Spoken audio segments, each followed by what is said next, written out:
Hello everyone. आज के इस वीडियो में हम साइंस सब्जेक्ट से रिलेटेड पीवाईक्यू का डिस्कशन करने वाले हैं, जो कि आपके आने वाले यूपीएससी सीएपीएफ, सीडीएस, एनडीए, जियो साइंटिस्ट और यूपीएससी सीएसी जैसे एग्ज़ाम्स में आपको काफ़ी हेल्प करने वाला है। इस वीडियो में साइंस जैसे सब्जेक्ट को आपके एग्ज़ाम के लिए किस तरह से आप तैयार कर सकते हैं उसके बारे में भी हम चर्चा करेंगे। सबसे पहले हम ये जान लेते हैं कि आपके एग्ज़ाम में साइंस से रिलेटेड जो क्वेश्चंस होते हैं वो डायरेक्ट आते हैं। अब ये डायरेक्ट क्वेश्चन आते कहाँ से हैं? ये क्वेश्चंस आपके एनसीईआरटी से आते हैं। नंबर ऑफ क्वेश्चंस कितने आते हैं? ये 10 से 20 क्वेश्चन आते हैं। कभी कभार ये क्वेश्चन 25 भी हो जाते हैं सीडीएस के केस में। सीडीएस में ऐसा देखा गया है कि कभी कभार जो साइंस के क्वेश्चंस हैं वो 25 तक पूछे गए हैं। लेकिन हम एक एवरेज मान के चलते हैं कि 10 से 20 क्वेश्चन तो आपके एग्जाम में साइंस से रिलेटेड आते ही आते हैं। अब ये जो पर्टिकुलर सब्जेक्ट है काफ़ी स्कोरिंग है। अगर आपका बेसिक काफ़ी अच्छा है, अगर आपकी बेसिक पर पकड़ काफ़ी अच्छी है, तो ये जो पर्टिकुलर सब्जेक्ट है काफ़ी स्कोरिंग होता है, आपको अच्छे नंबर्स दिलवाने में हेल्प करता है। जहाँ पर बाकी के जो सब्जेक्ट होते हैं उसके क्वेश्चंस आपको नहीं आते, वहीं पर ये जो सब्जेक्ट है इसके क्वेश्चंस को आप आसानी से सॉल्व कर सकते हैं और एक अच्छे नंबर अपने एग्जाम में आप लेकर के आ सकते हैं। देखिए, इसके जो क्वेश्चंस हैं वो दिखने में डिफ़िकल्ट हो सकते हैं, लेकिन उतने डिफ़िकल्ट वो होते नहीं हैं। क्योंकि जब अभी मैं आपको क्वेश्चंस यहाँ पर दिखाऊंगा, जो प्रीवियस ईयर क्वेश्चन पेपर हैं उनमें से मैंने यहाँ पे आपके लिए कुछ क्वेश्चंस निकाले हुए हैं। जब मैं आपको वो क्वेश्चंस दिखाऊंगा और उसका रिलेटेड रिसोर्स दिखाऊंगा कि एक्चुअली में वो क्वेश्चन कहाँ से आया है, तो आप इस बात को कहीं ना कहीं ये बात को रियलाइज़ करेंगे कि ये क्वेश्चन दिखने में काफ़ी डिफिकल्ट था, लेकिन ये उतना डिफिकल्ट नहीं है, क्योंकि इसका रिसोर्स ईजिली आइडेंटिफाई किया जा सकता है। अब देखिए, इस पर्टिकुलर सब्जेक्ट में करंट अफेयर का उतना इंपॉर्टेंट रोल नहीं होता है जितना बाकी के सब्जेक्ट में होता है। साइंस सब्जेक्ट को आपके एग्जाम में 3 पार्ट में पूछा जाता है, या यूँ कहें कि 3 सब्जेक्ट में अलग अलग तरह से पूछा जाता है। पहला होता है आपका फिजिक्स, दूसरा होता है केमिस्ट्री और तीसरा होता है बायोलॉजी। फिजिक्स से आपके साइंस के अंदर, आपके एग्जाम के अंदर 2 तरह के क्वेश्चंस पूछे जाते हैं। पहले वो क्वेश्चंस होते हैं जो थोड़ी बहुत थ्योरी पर बेस्ड होते हैं, ठीक है, जिनके लिए आपको बेसिक्स क्लियर करना बेहद जरूरी होता है। दूसरे वो क्वेश्चंस होते हैं फिजिक्स में आने वाले, वो होते हैं आपके न्यूमेरिकल बेस्ड क्वेश्चन, ठीक है। केमिस्ट्री में आपके ज़्यादातर 2 तरह के क्वेश्चंस पूछे जाते हैं। सेम, पहले जो थ्योरी बेस्ड क्वेश्चंस होते हैं जो डायरेक्ट आपकी बुक से आपके एग्जाम में पूछ लिए जाते हैं। दूसरा कुछ रिएक्शंस होती हैं, ठीक है, आपको कोई रिएक्शन दे दी जाएगी और नीचे ऑप्शन में भी कुछ रिएक्शन दे दी जाएंगी। तो ये भी इस तरह के भी क्वेश्चंस आपके एग्जाम में आते हैं।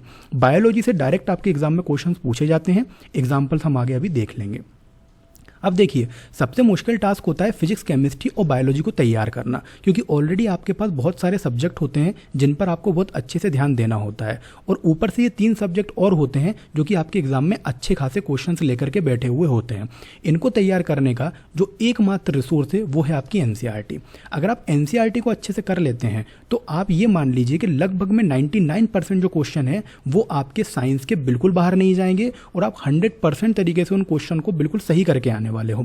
एनसीईआरटी किस क्लास की पढ़नी है, कितनी पढ़नी है, उसके बारे में भी हम आगे बात करेंगे। दूसरी मेन बात यह है कि डायरेक्ट क्वेश्चन आपको एनसीईआरटी से देखने को मिलते हैं, ठीक है। अब एनसीईआरटी जब आप पढ़ते हैं तो सबसे बढ़िया चीज़ ये होती है कि ये आपका बेसिक क्लियर करवा देती है। अब देखिए, जिनका साइंस बैकग्राउंड है, जिन्होंने साइंस अच्छे से पढ़ रखा है या अभी भी वो साइंस पढ़ते हैं, तो उनके लिए तो ये काफ़ी प्लस पॉइंट हो जाता है कि उनके सीडीएस या डिफेंस एग्जाम में, यूपीएससी आईएएस जैसे एग्जाम में, जियो साइंटिस्ट एग्जाम में साइंस पूछा जा रहा है, उनके लिए तो एक प्लस पॉइंट हो गया। लेकिन जिनका साइंस बैकग्राउंड नहीं है उनका क्या? तो वो एनसीईआरटी पढ़ें डायरेक्ट, जिनका साइंस बैकग्राउंड नहीं है या इनको ऐसा लगता है कि साइंस उनके लिए डिफिकल्ट है एग्जाम के हिसाब से, तो एनसीईआरटी पढ़िए।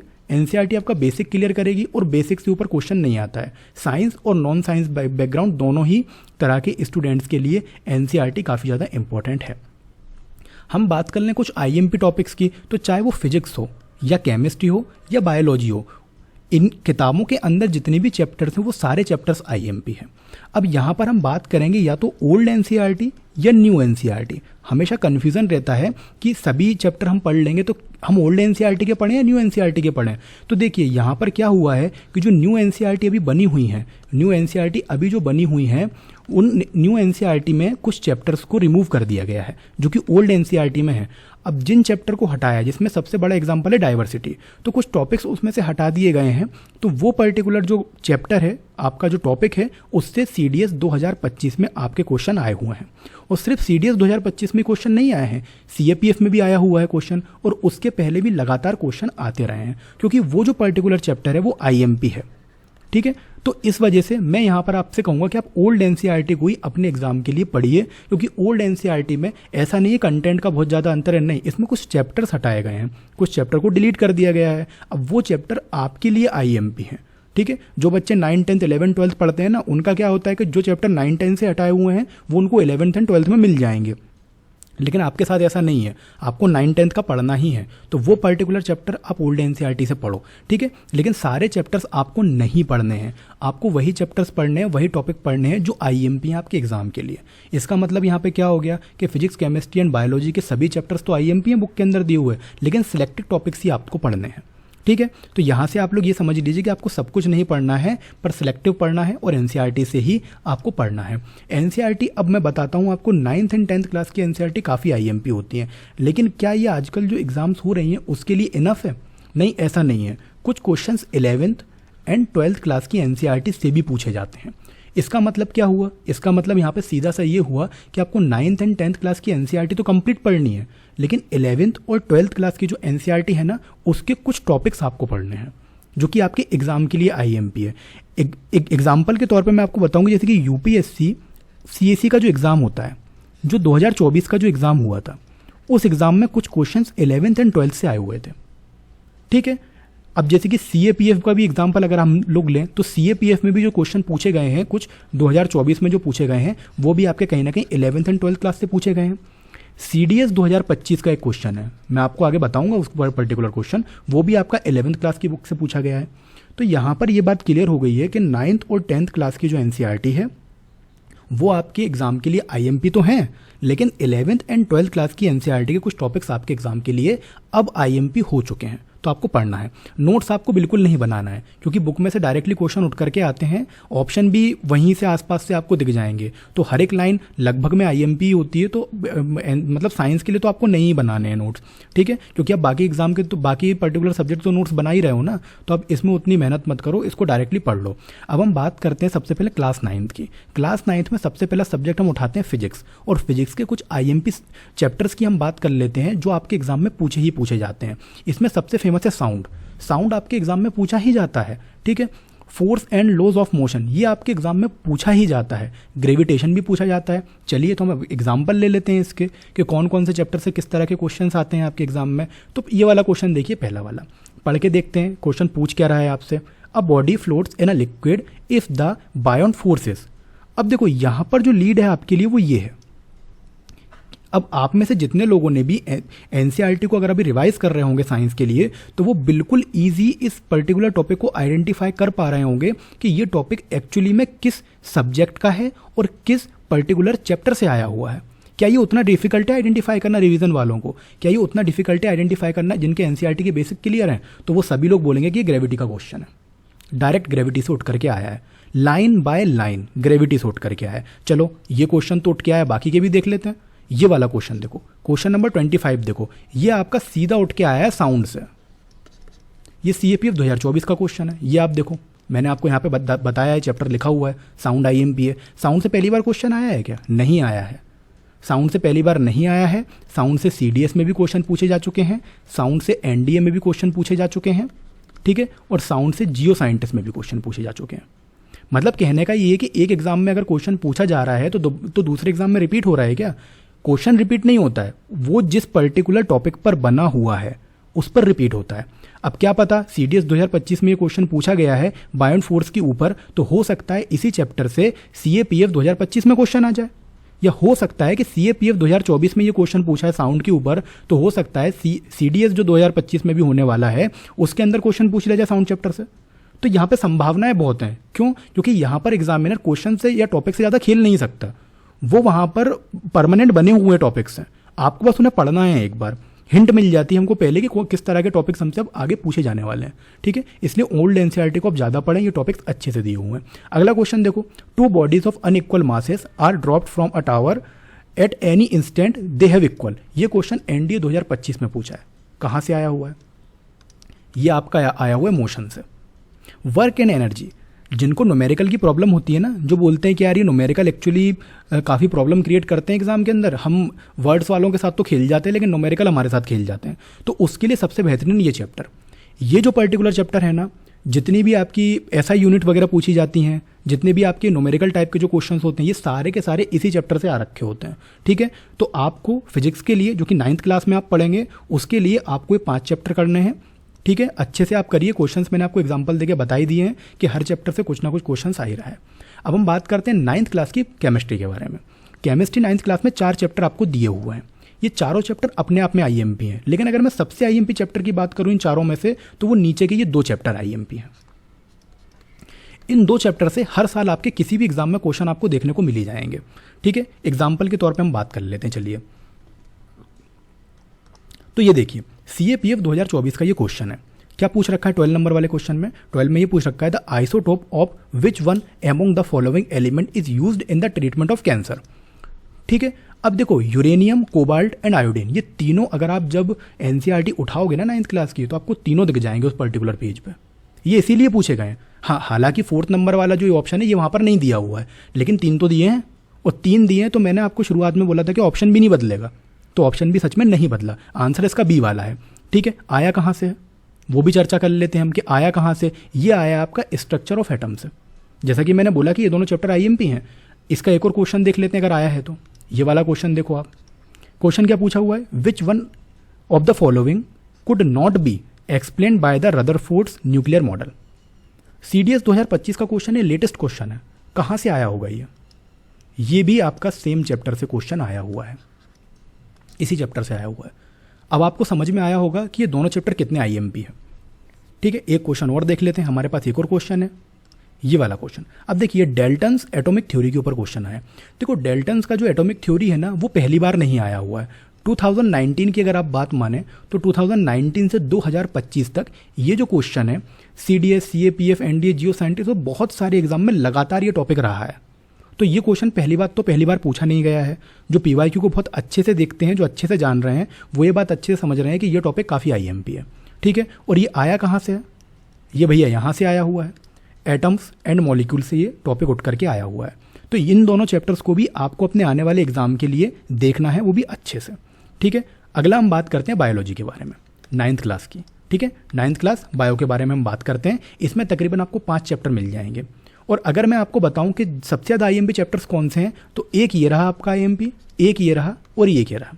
ये 3 चैप्टर आपके आईएमपी हैं। पहला कौन सा? The fundamental unit of life, cell. दूसरा टिश्यू। तीसरा डाइवर्सिटी। अब अगर मैं डाइवर्सिटी की आपके लिए बात करूं तो एक मिनट कलर चेंज कर लेता हूं। देखो डाइवर्सिटी की अगर मैं आपके लिए बात करूं तो ये न्यू एनसीईआरटी में नहीं मिलेगा आपको। ठीक है, लेकिन इसमें सीडीएस से क्वेश्चन आया है। ये देखो, ये रखा है क्वेश्चन, ये देखो ये आ रखा है क्वेश्चन, ये सीडीएस में आया हुआ है क्वेश्चन आपका। लेकिन क्या बोलते हैं कि इसमें तो हटा दिया ना, न्यू एनसीईआरटी में तो हटा दिया गया। इसका आंसर ए वाला है। क्या पूछा है? Sponges belong to which one among the following phylum. अब अगर ये चैप्टर न्यू एनसीईआरटी में नहीं है और अगर आप न्यू एनसीईआरटी पढ़ के चले जाओगे और अगर ऐसा ही सेम क्वेश्चन सीएपीएफ में पूछ लिया गया तो आप क्या करोगे फिर? क्योंकि ये जो पर्टिकुलर टॉपिक है ये 11th एंड 12th क्लास में भी दिया है, लेकिन ये वहाँ पे दिया है एडवांस के तौर पे। तो आपके काम का तो नहीं हुआ ना, क्योंकि एडवांस तो आपके पास आता नहीं है। तो 9th और 10th में बेसिक ही आपको पढ़ना है, तो ओल्ड एनसीईआरटी से पढ़ लेना। ये जो सीडीएस 2025 का जो ये क्वेश्चन है, ये आपका पर्टिकुलर डाइवर्सिटी से आया हुआ है, जैसा कि मैंने यहाँ पे आपको बताया कि डाइवर्सिटी आईएमपी है। ठीक है, और देख लेते हैं, और देख लो, आ जाओ। ये वाला क्वेश्चन जो है, अब ये वाला क्वेश्चन जो 23 नंबर वाला है, ये सीएपीएफ 2024 का क्वेश्चन है। इसमें in which layer of the plant tissue guard cell are present. ठीक है, ये पूछा गया है इसके अंदर। कहाँ से आया हुआ है? कहाँ से आया हुआ? ये आईएमपी है। तो ये आपका टिश्यू से आया हुआ है। जैसा कि मैंने बोला था कि 3 चैप्टर आईएमपी है। अब ये जो फंडामेंटल यूनिट ऑफ लाइफ है, जो सेल नाम का जो ये चैप्टर है, इसको सेल भी कहते हैं। ठीक है, इससे ये वाला क्वेश्चन आया हुआ है। देखो आप, इससे ये वाला क्वेश्चन आया है। आंसर क्या है? चलिए पढ़ लेते हैं एक बार। सीएपीएफ में आया है तो which one of the following structure is not found in prokaryote. Answer क्या हो सकता है इसका? आंसर तो फर्स्ट वाला ही है इसका। ठीक है, लेकिन आया कहाँ से? देखो सेल वॉल पर भी क्वेश्चन पूछा जा चुका है, राइबोसोम पर भी क्वेश्चन पूछा जा चुका है, सेल मेम्ब्रेन पर भी क्वेश्चन पूछा जा चुका है। तो हाँ, हम इसको ये कह सकते हैं कि ये रिपीटेड है, ये कहीं ना कहीं रिपीट हुआ है। और यही नहीं, ये जो आपको दिख रहा है ना क्वेश्चन नंबर 23, इसके भी हर एक ऑप्शन पे क्वेश्चन पूछे जा चुके हैं, चाहे वो कोई सा भी एग्जाम हो, चाहे सीएपीएफ हो, सीडीएस, एनडीए, जितने भी एग्जाम हो आपके, इन पर्टिकुलर टॉपिक से क्वेश्चन पूछे जा चुके हैं। ये ऑप्शन नहीं, ये पर्टिकुलर अपने आप में टॉपिक्स हैं। जब आप फंडामेंटल यूनिट ऑफ सेल जब आप चैप्टर पढ़ोगे तो आपको पता चलेगा कि ये सारे के सारे अपने आप में एक टॉपिक हैं और इनमें से हर एक टॉपिक से क्वेश्चन पूछे जा चुके हैं। तो यहाँ पे आपको करना क्या है कि जितने भी जो यहाँ पे बायोलॉजी के 9th क्लास के जो चैप्टर्स दिए हुए हैं आपको सब पढ़ने हैं। अब जैसे कि ये वाला चैप्टर है या ये वाला चैप्टर है, इससे भी क्वेश्चन आपके आए हुए, डिसीज़ वाले क्वेश्चन आते हैं इससे, ठीक है, डायरेक्ट पूछे जाते हैं सीडीएस में कि ये पर्टिकुलर डिसीज़ किस वजह से होती है, और नीचे 4 ऑप्शन दिए होते हैं। तो कहाँ से पढ़ोगे आप? यहाँ से पढ़ोगे ना, लेकिन अगर आपको मिलेगा ही नहीं न्यू एनसीईआरटी में तो कैसे पढ़ोगे? इसलिए ओल्ड में जा करके देखो, एनसीईआरटी में आपको मिल जाएगा। ये इंप्रूवमेंट इन फूड रिसोर्सेज, इसमें आप पेपर 2 को सॉल्व कर सकते हो, आप कुछ उठा सकते हो कंटेंट यहाँ से पेपर 2 के लिए, बाकी इतना इंपॉर्टेंट नहीं है, पर हो सकता है एक आध आ जाए तो आ जाए, नहीं तो इतना आईएमपी नहीं होता है। 9th क्लास की बात खत्म हो गई, अब हम 10th क्लास की बात कर लेते हैं कि 10th क्लास के उन आईएमपी चैप्टर्स की बात कर लेते हैं जो आपके एग्जाम के लिए आईएमपी है। तो 10th क्लास में सबसे पहले हम फिजिक्स उठाते हैं। फिजिक्स में आपको यहाँ पे 10th क्लास में 5 चैप्टर्स मिलते हैं। अब अगर इन 5 में मैं आईएमपी जो चैप्टर से निकालने की कोशिश करूँ तो यहाँ पर मुझे ऐसा कुछ दिख नहीं रहा, क्योंकि सारे के सारे चैप्टर आईएमपी हैं। और अगर मैं आपको एक बात कहूँ तो जो 10th क्लास है वो आपके एग्जाम के लिए बहुत ज़्यादा आईएमपी है, चाहे 10th क्लास का फिजिक्स हो, चाहे 10th क्लास का केमिस्ट्री हो, और चाहे फिर 10th क्लास का आपका बायो क्यों ना हो। यहाँ से क्वेश्चन बहुत आते हैं 10th से, ठीक है। तो आपको 10th क्लास बहुत अच्छे से करनी है, और जितने भी चैप्टर्स हैं यहाँ पे मैं जो टिक कर रहा हूँ ना, ये चैप्टर देखो, ये दिख रहे होंगे आप लोगों को, ये चैप्टर्स आपको करने ही है। एग्जाम्पल ले लेते हैं चलिए, कि अगर इनसे क्वेश्चंस आते हैं तो किस तरह के क्वेश्चंस आपके एग्जाम में देखे जाते हैं। चलिए देखते हैं। क्वेश्चन नंबर 10 को देखिए, which one among the following does not have any linkage with the phenomenon of electromagnetic induction. ठीक है, तो इसका आंसर क्या है? वैसे तो इसका आंसर ये वाला है, ठीक है। अब इसके ऑप्शन में आप देखो क्या क्या लिखा हुआ है। इलेक्ट्रिक ट्रांसफार्मर लिखा हुआ है, इंडक्शन कुकर लिखा हुआ है, गैल्वेनोमीटर लिखा हुआ है, और इलेक्ट्रॉन माइक्रोस्कोप लिखा हुआ है। जब आप इस पर्टिकुलर चैप्टर को देखोगे ना, magnetic effect of electric current को जब आप देखोगे ना, तो यहाँ पर जब आप देखोगे तो इस क्वेश्चन में जो ऑप्शंस दिए ना, वो ऑप्शंस भी आपको वहीं पे लिखे हुए मिल जाएंगे। मतलब ऑप्शन भी नहीं बदलता है। मैं आपको यही चीज़ समझाने की कोशिश कर रहा हूँ। यहाँ पे मैं आपको एनसीईआरटी की इंपॉर्टेंस बताने की कोशिश कर रहा हूँ कि ऑप्शन तक नहीं हिलते हैं। तो ये बात आप जान लीजिए, ये पर्टिकुलर क्वेश्चन तो यहाँ से आया हुआ है, magnetic effect of electric current से आया हुआ है। और क्वेश्चन देख लेते हैं हम कि और क्वेश्चन में कभी ऑप्शन यहाँ वहाँ हिल गए हों, एग्जामिनर ने अपने मन से कोई ऑप्शन डाल दिया हो। चलो ये वाला देख लेते हैं। Identify the correct option from the following about the proportion of different gases in biogas. इसके ऑप्शन आप पढ़ोगे, मीथेन, कार्बन डाइऑक्साइड, नाइट्रोजन, फिर methane, nitrogen, carbon dioxide. Eliminate करने वाले ऑक्सीजन को एलिमिनेट कर ही देंगे बड़े आसानी से, ठीक है ना। तो बात फंसेगी तो ए बी डी में बात फंसेगी। लेकिन जिनने एनसीईआरटी पढ़ रखी है वो समझ जाएंगे कार्बन डाइऑक्साइड दूसरे नंबर पर निकलती है। बड़ी ईजिली तरीके से। आया कहाँ से है? आया है आपका सोर्स ऑफ एनर्जी से।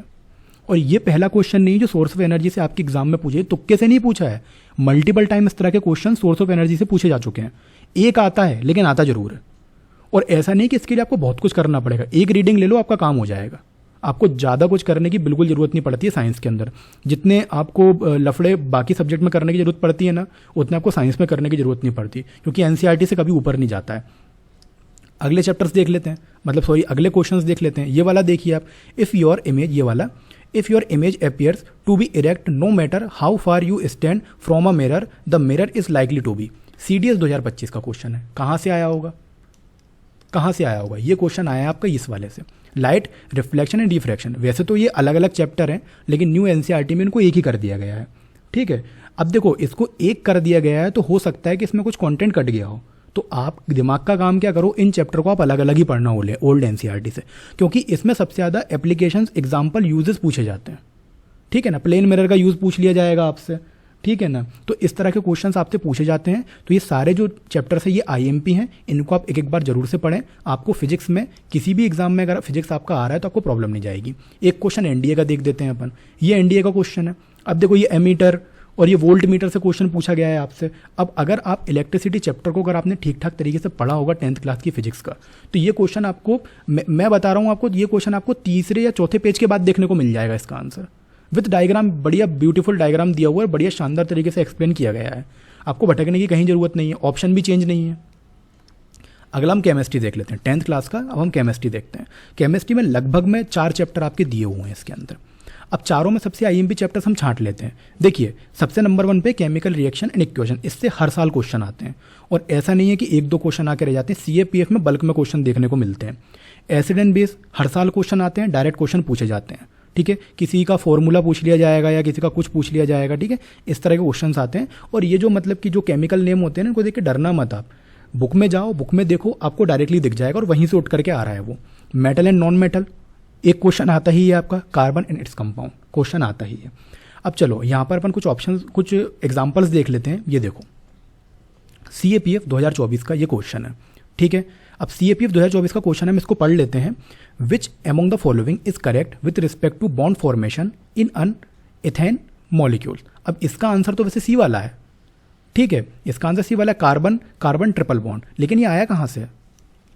ये आया कहाँ से? ये यहाँ से आया है उठ करके, कार्बन एंड इट्स कंपाउंड से, ठीक है। ये सीधा सीधा उठ करके यहाँ से आया हुआ है। आपको ये बात ध्यान रखनी है कि आया कहाँ से है, और हर साल क्वेश्चन आता है, और सिर्फ CAPF में नहीं CDS में भी पूछा जा चुका है। क्वेश्चन नंबर 17 को देखो आप, विच one among the following is an example of endothermic process. अगर आपने NCERT ठीक से पढ़ी हुई है, अगर मेरे कहने के पहले अगर आप NCERT पढ़ चुके हैं तो आप ये बात अच्छे से जानते होंगे कि एक्सो और एंडो नाम की दो प्रोसेस आपकी NCERT में दी गई हैं।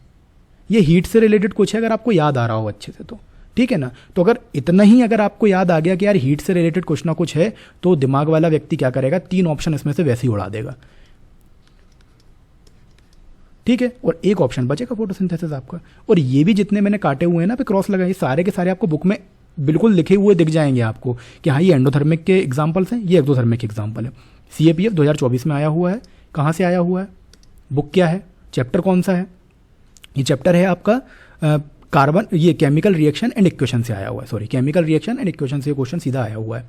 और देख लीजिए क्वेश्चन, ये वाला क्वेश्चन देखो, which one of the following gas is used in making soft. मैं अभी कह रहा था ना आपसे कि आपको मतलब कि अगर कोई केमिकल नेम वगैरह आ गया या कुछ ऐसा लिखा आ जाता है जो आपको समझ में नहीं है, तो डरना नहीं है आपको, ये उसी एग्जाम्पल का क्वेश्चन है, ये वही एग्जाम्पल का क्वेश्चन है। ये क्वेश्चन आया कहाँ से, ये एसिड एंड बेस से आया हुआ है। ये क्वेश्चन कहाँ से आया, ये केमिकल इक्वेशन से आया हुआ है, ठीक है।